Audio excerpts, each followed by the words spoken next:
If you're a Texas landowner and you're interested in improving the quality of the genetics on your ranch, you can contact me at deerandwildlifestories.com.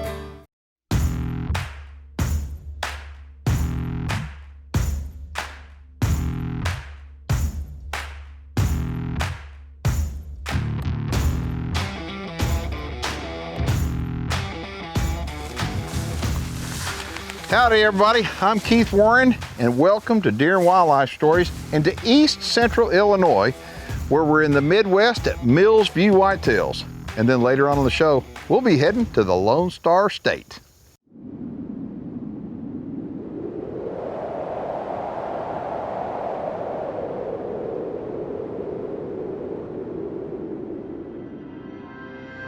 As a deer hunter, I want to know all I can about America's favorite big game animal.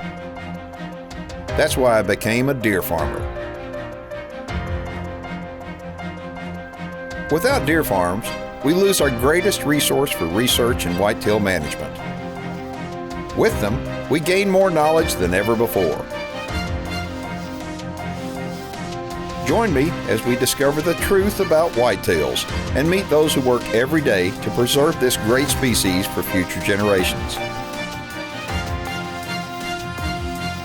My name is Keith Warren, and this is Deer and Wildlife Stories.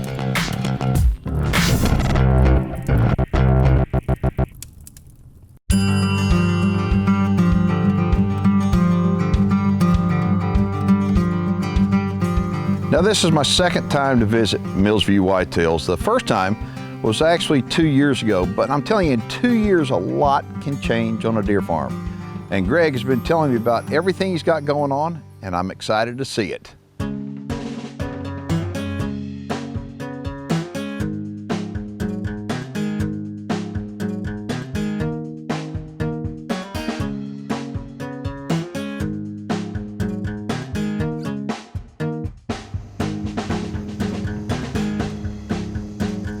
All right, so 2 years ago we were out here and we had a deluge. I mean, it rained like crazy, and here we are. It rained yesterday hard, and I thought we were gonna get rained out today, but this afternoon is pretty nice, and we're gonna start out showing you at Millsview Whitetails some yearlings. Now, this pen of yearlings is beautiful. I'm comparing this to what you had a couple of years ago when I was here, and I mean, these guys look great. So what do you think about them? I'm tickled to death with the yearlings this year, Keith.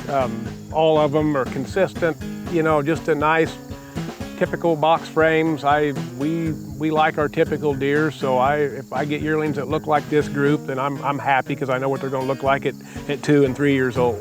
Yeah, and so speaking of 2 and 3 year olds, there's a couple of bucks in here that are not yearlings. These are what, they're 3 year olds out there then? I got 2 3-year-olds out here. A couple of reasons. Just wanted to not overcrowd the 2 and 3 year old pen, and then keep these yearlings in check a little bit when they shed before we move them. It's kind of nice to have them maintain a pecking order a little bit too. So. Yeah.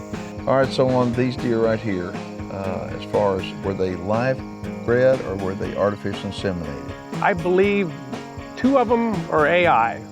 The rest of them are all live cover off of the breeder bucks that we're going to be looking at. Really? Yep. Really? Well, that's pretty good. I'm kind of curious as to why, and the reason why I say that is because when people start breeding for some really big deer, most of them are artificially inseminating, so right. They can bring in some new genetics for genetic diversity, and I mean get some stuff that they're going to take a chance. Hopefully it blows up. Why do you choose not to do that? We did at first just to kind of get some genetics going in our herd. We were confident and comfortable with where we're at genetic-wise with the doe herd and with the breeder bucks that we have. So it just makes it easy. We like doing that. Okay. I'm going to make a point here. As you look out through here and you hear what we just talked about, it becomes, at some point, a deer breeder has to say, you know what, my genetics are pretty doggone good. And you have to be proud of what you've done. You have to look at it. Now, every day when you look at corn growing or you look at deer growing, you don't really notice that big a difference. But if you leave for 4 or 5 days and you come back, it's like, whoa, right. Looky here. So at some point, you're going to need to make a decision to either continue to AI breed with somebody else's genetics or stop for a little bit and see what your own genetics develop into. And that's what you've done. Exactly, and it is awesome when you can when you start raising or bringing up your own genetics and you grow your own breeder buck to bring up in your own herd. That is a really good feeling to be able to just produce your own animals like that. And so what we're going to do on this program, we're going to leave from here. We're going to go take a quick look at the 2-year-olds, and then I want to take a look at the bigger bucks, and I want to see what that change of breeding philosophy has done for your herd. Sure. So let's go take a look at the 2-year-olds. Sounds good. The Deer Farming Channel is brought to you in part by Record Rack Deer and Elk Feeds. Viewer feedback is presented by Protect the Harvest, Protect the Hunt.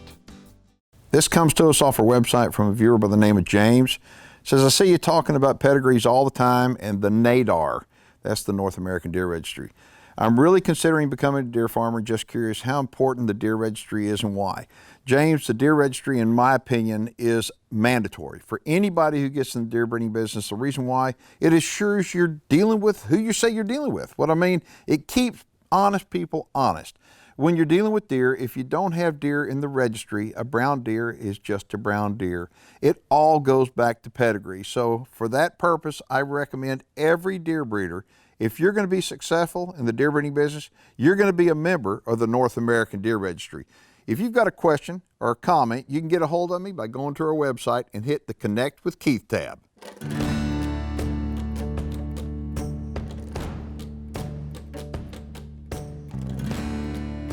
I cannot believe, I mean, y'all have had a great year. I mean, the Midwest grows such unbelievable agriculture, but you grow some unbelievable deer too. You know, we just showed y'all some wonderful yearlings. I mean, some really exceptional yearlings. Now, these are the 2-year-olds, right? That's a 2-year-old pen, yep. All right, well, tell me about them. Got a nice group of 2-year-olds this year. We, I don't know how many we've got out there now, 11, 12 that are 2. There are, I think, 3 or 4 3-year-olds mixed in with them that were left over from last year, bucks that we didn't sell last year. Okay. Kept them another year, but actually these 2-year-olds are all out of the breeder bucks that we're getting ready to look at here in just a little bit. Okay, so well, good. Well, I'll tell you, your yearling bucks, you have really done a good job. The yearling bucks are beautiful. And so after taking a quick look at these guys, because we don't have a lot of time because we got another farm to go to. Right. What we need to do, we need to go ahead out and take a look at the daddies of these guys right now. Sounds good. All righty. All right, so we've seen the younger deer. Yep. And now it's time to look at the big boys. And who is that guy right there? That is Arthur. Tell me about it. Arthur's he's a 5-year-old this year. Okay. He's a son out of Archer, and Silver King's womb sister is his mother. So it's one of the reasons we really like his breeding and like his frame. Boy, we wound up, Archer is a deer that we filmed, I believe when he was 2, maybe 3 years old down at Rusty Carr's place. Right. And he is a beast of a deer. He was a beast of a deer, and I know he threw real well, and Arthur's proof of that. But I mean, on the bottom side, the Silver King side, that's really where I think a lot of that power comes from. And so as you look at him, boy, he's gentle. He's like a gentle giant. Yes, he is. Yeah, he's a nice one, and we've been breeding him here since he was 3 years old. We're going to breed him again this fall. Okay. Now, who's the guy way in the back there? That is Rockin' Express. 6-year-old breeder that we've had. We've had him since he was 2. Okay, yep. The Rockin' Express is who we wound up having on the open of our show. Every single show, we had him on the open 2 years ago. That's correct. You filmed him here when he was a 4-year-old buck. Wow, look at him. He's pretty, but that's the kind of deer you want to grow right there. Exactly. That's why we've kept him here to use. His production's been outstanding. Well, the reason why we picked him to be on the front of Deer and Wildlife Stories 2 years ago, because he was so pretty. Yeah. He's a pretty deer. Now, who's this guy in the middle? Who is that? That's a buck we named Rocket Man. He's a 3-year-old, be a 3-year-old this year. He's a Rockin' Express son.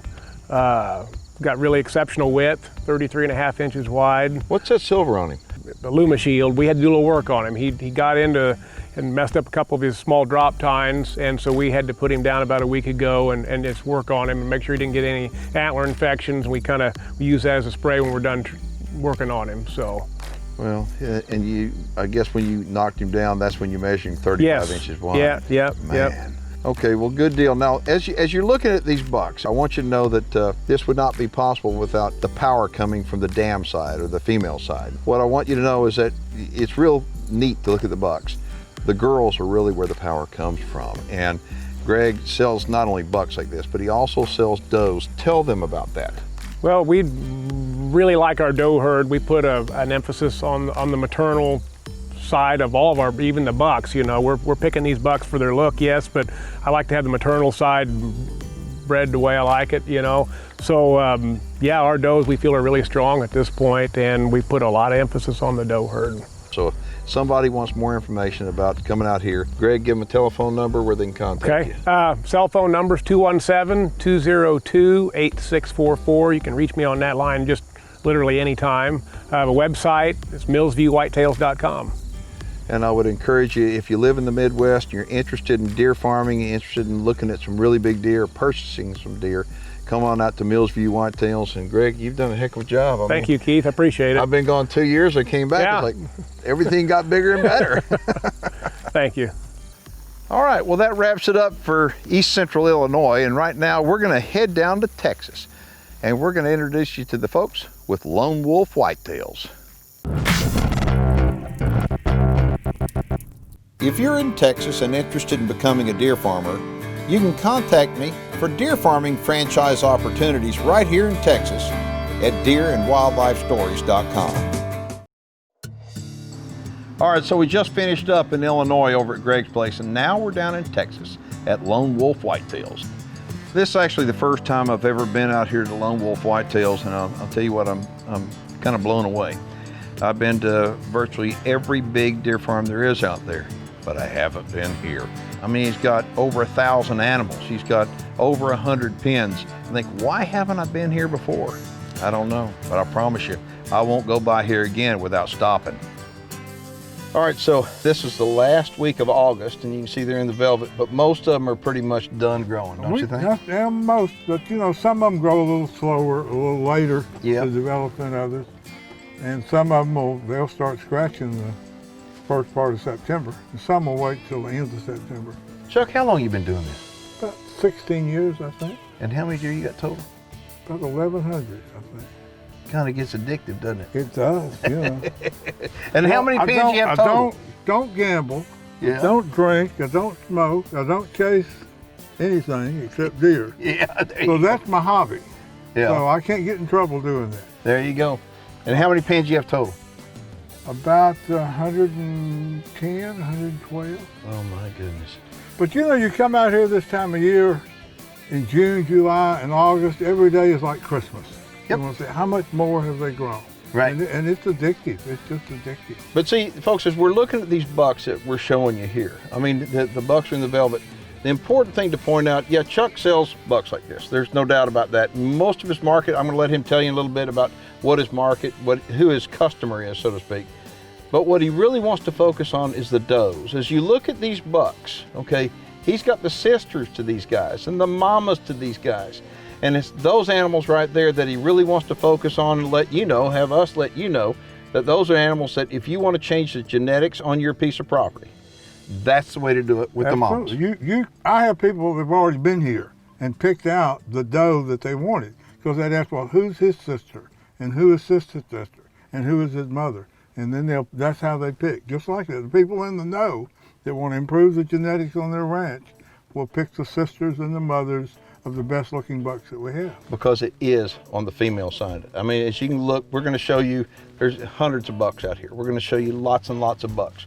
But as we show you these bucks, keep in mind that a mama made every one of these bucks and also made their sisters. And it's those mamas, it's those sisters that are the valuable ones. And we'll give you Chuck's phone number in a little bit. You can contact him if you're interested in getting some of these great genetics to put on your released properties and changing the value. I mean, it changes the property value on a piece of land. Absolutely. You know, the state's been trying to grow big deer for 70 years, and the biggest they can get.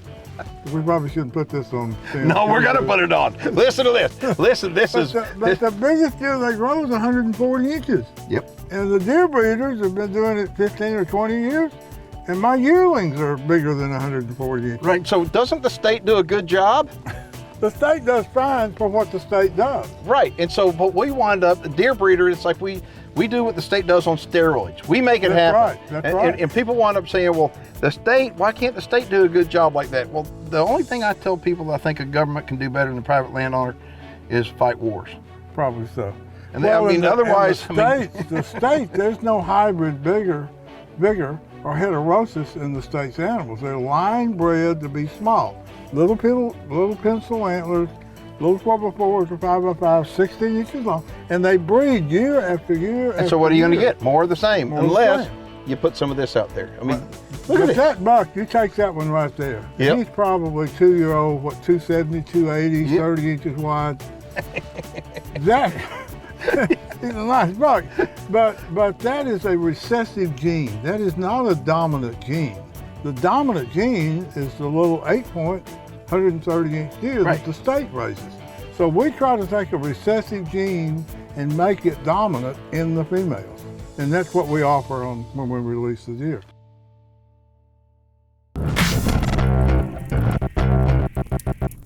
The Deer Farming Channel is brought to you in part by New Dart, leading the industry in accuracy. All right, so you walk in the room here and you look around, it's like there's all kinds of big deer, all kinds. I mean, real big. And you look on the shelf and he's got these books, these notebooks, and Chuck's kind of an old-fashioned guy. I like that. Okay, he's got it up here. You don't look around and see a computer or him on the iPad trying to figure stuff out. He's got it right here. He's got all the records right there in those books. He's got genetics from the biggest deer on earth, and all the old deer that people have forgotten about. I mean, Chuck's got them. And he's got semen right there behind that wall right there. Hundreds and hundreds of straws of these deer, and he keeps breeding them year after year after year. And Chuck's market is different. He's not going after the, quote, the breeding market like a lot of guys are. He's going after the stalker market. He's helping the average guy, the guy that's got a piece of land that wants to make his land better with great genetics. All right, so tell me how you go about selling a deer. I would rather sell a group of deer, a pen, like pen 89 that's got 15 bucks in it. Right. 3-year-olds. But people have a different idea of what they want. So I'll let them pick the deer that they want out of the pen. So we maybe go through 20 pens of bucks. So they pick out the ones, they pick out 10 or 15 or 20 or 4 or 5 Right. that they like. And so that's how we sell it. That's how we sell. Most of our bucks, people have picked out what they want. Then we have to ease around out here in the facility, in the alleys, and let them separate out the ones that they want. Okay. All right, as far as does go, how do you go about selling does? The females? Yep. People will pick out the females there. In fact, I had a guy last week that wanted 20 females, and he wanted to breed to 3 different bucks. So he picked out the bucks he wanted to breed to, and the 20 does that he wanted, and so we separated them into 3 pens. And so what you're going to do is come February, after they're all bred, drop them off on that piece of property, and bingo, he's changed his genetic structure. He's in business. Wow. So he picks the genetics of the female and the genetics on the buck, plus how the buck looks like. Okay, if somebody wants to contact you, give them a phone number. 254-747-1037.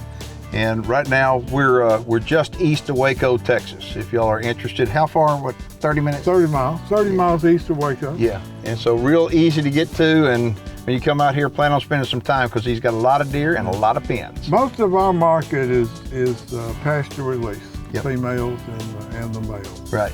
They're big bodies too. And what are you feeding? We feed record rack.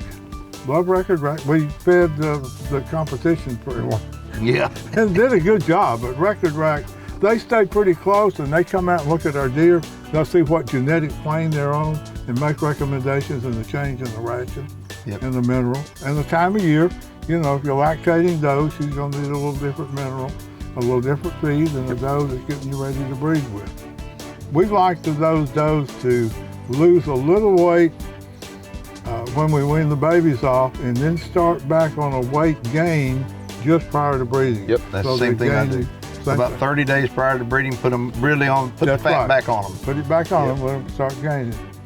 And we get a higher pregnancy rate that way. The one thing that really sets Chuck Frazier away from everybody else in the deer breeding business in Texas is they are the premier breeder, the #1 breeder when it comes to pasture release females, period.